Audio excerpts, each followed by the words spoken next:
এমন অনেক দিন গেছে আমি অধীর আগ্রহে অপেক্ষায় থেকেছি হেমন্তে পাতা ঝরার শব্দ শুনব বলে। নিঃশব্দে অপেক্ষা করেছি বনভূমিতে, কোনো বন্ধুর জন্যে কিংবা অন্য অনেকের জন্যে, হয়তোবা ভবিষ্যতেও অপেক্ষা করব। এমন অনেক দিন তো গেছে, কার অপেক্ষায় বাড়ি বসে আছি। হয়তো কেউ বলেছিল অপেক্ষা করো, একসঙ্গে বেরোবো। এক শনিবার রাতে খুব ক্যাজুয়ালি কোনো বন্ধু ঘোরের মধ্যে গোঙানির মতো উচ্চারণ করেছিল, বাড়ি থেকো, ভোরবেলা তোমাকে তুলে নেব। হয়তোবা ওর মনের মধ্যে ছিল চুনিয়া অথবা শ্রীপুর ফরেস্ট বাংলো।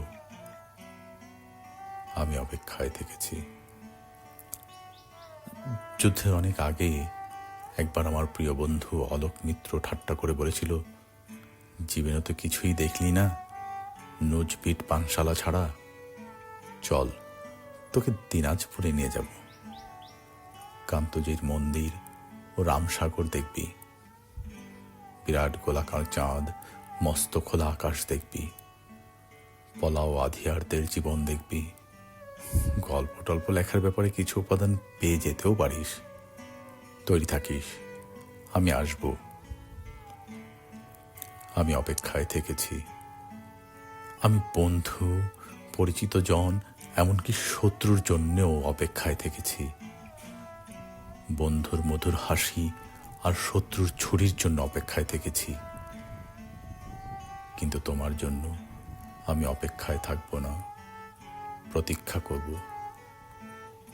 প্রতীক্ষা শব্দটি আমি শুধু তোমারই জন্য খুব যত্নে বুকের তোরঙ্গে তুলে রাখলাম।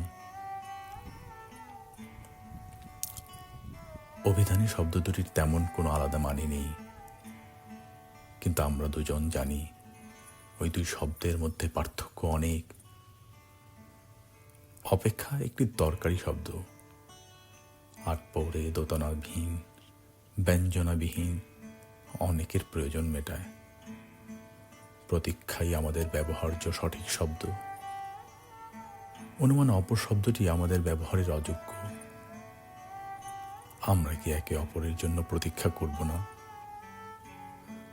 আমি তোমার জন্য পথপ্রান্তে অশ্বথের মতো দাঁড়িয়ে থাকব, ওই বৃক্ষ অনন্তকাল ধরে যোগ্য পথিকের জন্য প্রতীক্ষমান। আমাকে তুমি প্রতীক্ষা করতে বলো, আমি ঠায় দাঁড়িয়ে থাকবো অনড় বিশ্বাসে।